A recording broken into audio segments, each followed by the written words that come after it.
আসসালামু আলাইকুম আমার প্রিয় ভাই ও বোনেরা, আপনারা কেমন আছেন? আলহামদুলিল্লাহ, আশা করি ভালো আছেন। আমিও ভালো আছি আপনাদের দোয়ায়, আল্লাহর অশেষ রহমতে। আঙ্গ বেডিগো জীবনে শুধু শিলের কাজ, রান্না বাড়া, সংসার এগিনটি জীবনটা চলে যেতে আছে।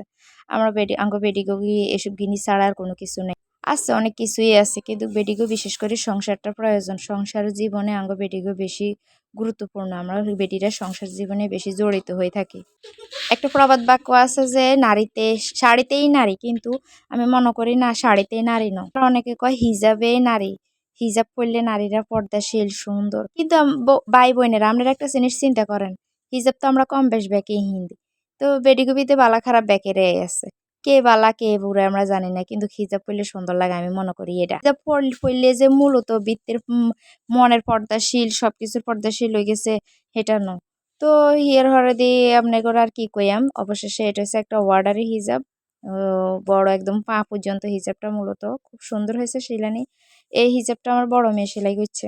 তো হেতি আবার করছে মোটামুটি টুকটাক অনেক কিছু সেলাই করতে জানে। হেতি সেটা অর্ডার পাইছে, সেলাই দিচ্ছে আমার বাড়ির পাশের মামির। আমার মামি আবার এই হিজাবটা সেলাইতে দিচ্ছে। হেতি এক কান সিলাইছে, সুন্দর লাগছে দিয়ে আরেক কান সিলাইছে। হেতির আগের কান আরেকজনে লই গেছে, অন হিয়ালে আরেক কান সিলাইছে। আল্লাহ হাফেজ।